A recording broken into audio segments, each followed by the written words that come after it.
Good afternoon. We are going to take notes on Trig point 11, which has two basic topics. The first one is finding exact values without using a calculator, using reference angles instead. And then the second part of the notes has to do with graphing sine and cosine and some of the identities that go with it. So three things actually. So let's start with finding exact angles. Finding exact angles using reference angles. So example 1, we're going to find sine of negative 210 degrees without a calculator. They might also say find exact angles, but it's the same process. All right, so first thing you're going to want to do is draw yourself a graph. Doesn't have to be super big. And we need to figure out where negative 210 falls. Well, remember negatives go clockwise. So this would be negative 90, negative 180. This would be negative 270. So negative 210 is between negative 180 and negative 270. So I'm going to go ahead and draw that angle, and it comes all the way around here. And when labeling, we don't want to confuse actual angles from reference angles. So typically we write the actual angle off the tip of the arrowhead, and then we figure out the reference angle. So if this is negative 210, I need to find the difference between 210 and 180. So 210 degrees minus 180 degrees is 30 degrees. And most of these angles are going to be ones that you have memorized. So theta equals 30 degrees. Okay, so now we're going to find sine of 30 degrees, which we've memorized. That's 1/2. So to figure out whether it's a plus or minus 1/2, we need to use our quadrant math. So this is quadrant 2. In quadrant 2, x is negative, so go to the left, y is positive, which means cosine is negative and sine is positive. Since we are finding sine of 30 degrees, we're going to use a positive 1/2. So your answer is sine of negative 210 degrees is a positive 1/2. All right, let's do another one of these. We'll do it in radians. So example 2, we're going to find tangent of 5 pi over 3 without a calculator. Okay.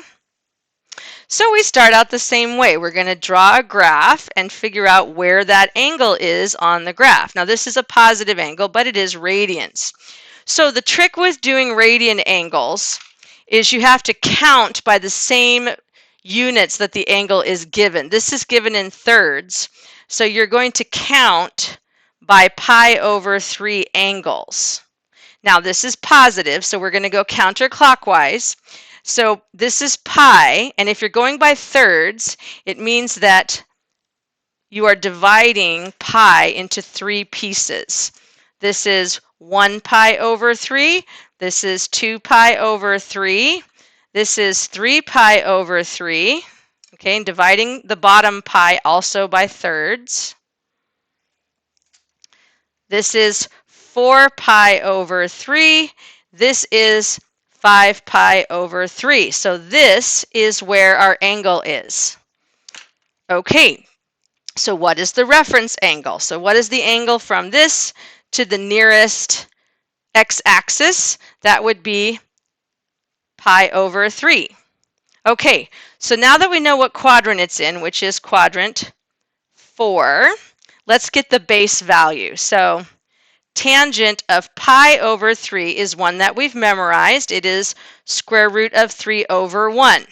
So to figure out the sign on it, we know in quadrant 4, your x's go to the right, so they're positive. Your y's go down, so they're negative, which means cosine is positive and sine is negative. Now we know that tangent is equal to the ratio sine over cosine, so we can use that to find the ratio of the sines. I have a negative sine over a positive cosine. A negative divided by a positive is a negative. So tangent in that quadrant is negative, which means this is negative radical 3 over 1. So my answer is tangent of 5 pi over 3 is negative radical 3. So again, you have to graph it to figure out which quadrant the angle falls in. Use your memorized value to get the base number, and then use the quadrant to figure out whether it's positive or negative. Okay, let's flip the page.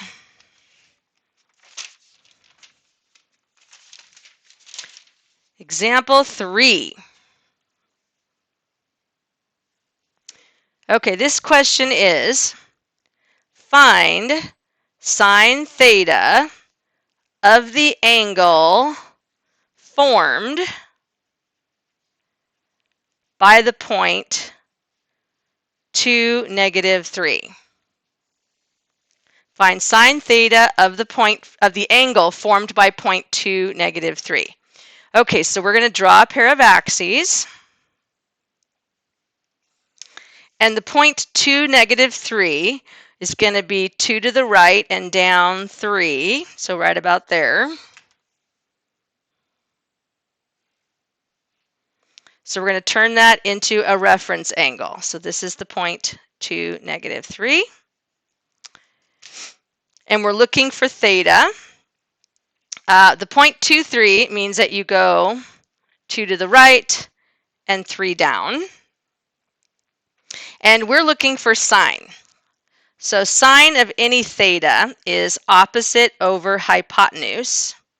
So we don't have the hypotenuse, we need to find it. So we're going to use the Pythagorean theorem, which is a squared plus b squared equals c squared, to find the hypotenuse. So using Pythagorean theorem, I get legs squared, so 2 squared plus 3 squared equals c squared, which is the hypotenuse. That's your equation. 2 squared is 4, 3 squared is 9. 9 plus 4 is 13. So take a square root of both sides. C equals square root 13. Let's fill that in. Square root 13. Okay, so we're looking for sine of theta for that point. What is that equal to? Notice they're not actually asking you to find theta. They want to know what sine of theta is. So here we go. Sine of theta equals opposite, which is 3, over hypotenuse, which is radical 13. When you rationalize, that's 3 radical 13 over 13. So now we need to figure out what sign is on it, positive or negative. So this is quadrant 4. In quadrant 4, the x's are positive because it goes to the right. The y's are negative because it goes down. This means that cosine is positive in this quadrant and sine is negative. Therefore, our answer is a negative 3 radical 13 over 13. Located in space, the reference angle gives you the ratio, and then get the positive and negative based on the quadrant it falls in. Okay, Roman numeral 2. Periodic functions.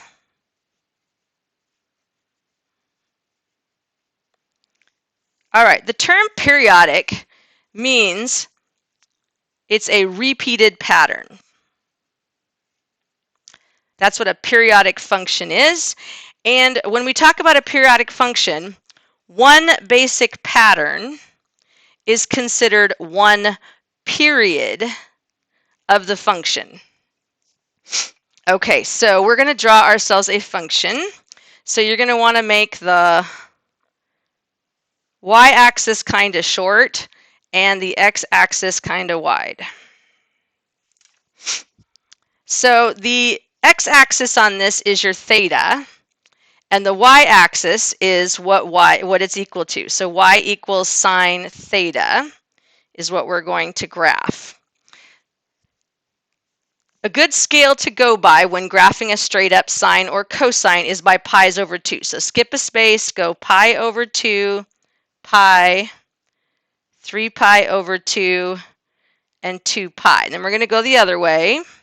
skip a space, negative pi over 2, negative pi, negative 3 pi over 2, and negative 2 pi. This is the basic units of this function, and it's going to go up as high as 1 and down as low as negative 1. All right, so plotting the values that we know, sine of 0 is 0, sine of pi over 2 is 1, sine of pi is 0, sine of 3 pi over 2 is negative 1, and 2 pi is the same as 0. It's back at 0. So your function is curvy. There are no points in it, and it has maximums and minimums. Now, once you get to the last point, you just draw an arrow to show that it continues.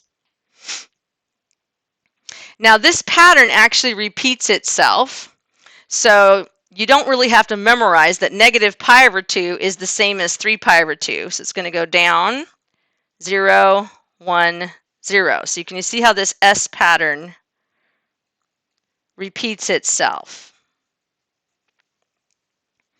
All right, so for sine, to the pattern that we're looking for, or one period, usually we say starts at 0, ends at 0. So from here to 2 pi, that is one period. So sine has a period that is 2 pi in length. And it doesn't matter if you measure it here or here, you're still getting a period of 2 pi. That's how long it takes for the pattern to repeat itself. So that is one period. Now, if you're looking for odd or even for functions, remember our old algebraic definitions. The odd function means that f of negative x equals negative 1 times f of x. And our even function, f of negative x equals what you started with. So this is old stuff that we already know, but let's use the cheat and figure out whether this function is odd or even. So the cheat for even is if you fold it in half along the y-axis, does it fold onto itself? It doesn't, so this is not an even function. Okay, the cheat for an odd function is if you flip it upside down, does it look exactly like it did before? Bottom left to upper right, bottom left to upper right. So using our cheats, we can say that sine is an even function. Sine is an even function. What does this mean? It means that if you have sine is an odd function, not even. We just proved it was odd. Apologies, there we go. Sine is an odd function.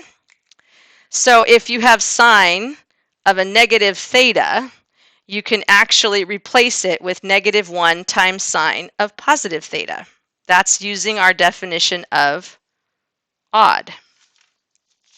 So that's another identity you need to learn for sine, which is that it is an odd function, and you can make that algebraic change when you need to. Okay, let's flip the page, and we're going to do cosine now. All right, we're going to do y equals cosine of x or cosine of theta. So same as before, you can make your y's kind of short, maybe not that short, and then your x's need to be more broad. And we're going to skip up 1 and skip down to negative 1. And again, pi over 2 is your best interval. So skip a space, pi over 2, pi, 3 pi over 2, and 2 pi, and do it in the negative direction. Negative pi over 2, negative pi, negative 3 pi over 2, negative 2 pi. So this is again where your memorized values are going to help you plot the function. Cosine of 0, this is your x, this is your y. Cosine of 0 is 1. Cosine of pi over 2, let me use a different color here, is 0. Pi is negative 1. 3 pi over 2 is 0, and 2 pi is back up at 1. So here is your cosine curve in one direction. And then the pattern actually continues the other way. So it's going to go 0, negative 1, 0, positive 1. So once you have one period, you pretty much have all of them because you know where the maximums and the minimums are. All right, so that is your graph of cosine. In cosine, we usually regard one period as tip to tip. Starts from the top, ends at the top. That's one period. So one period is 2 pi in length, just like sine, but it starts at a different place. All right, now let's do our even or odd.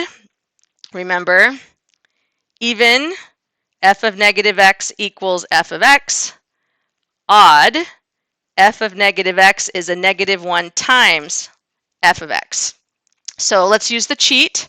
The cheat is if I fold this in half, the two sides of the graph are going to line up. That means that it is an even function. So in terms of what we need to memorize, that means that cosine of any negative theta is equal to cosine of the same thing but positive. So you can make that replacement when you need to. So we have two new identities. We have that sine is odd and cosine is even. So now we're going to do Roman numeral 3. We're going to do the last 3 new identities. Last 3 new identities. Okay, so this last 3, sometimes people find hard to remember. So I'm going to show you how to derive them. And that way, if you get stuck and need to figure them out, you can derive them for yourself. Unless you're super good at memorizing, in which case, hopefully, you'll just remember it. So draw yourself a pair of axes, and we're going to draw a reference triangle in the first quadrant. Theta is our reference angle. So we have an x and a y and a 1. And we know that sine of theta is equal to y, and cosine theta is equal to x. Okay, so here's where this comes from. These are called the Pythagorean Identities. And they get their name because they come from Pythagorean theorem, a squared plus b squared equals c squared. So we have a, b, and c. So the first one is basically just throwing things in there. So a is sine, so sine squared theta, plus b is cosine squared theta equals the hypotenuse, which is 1 squared or 1.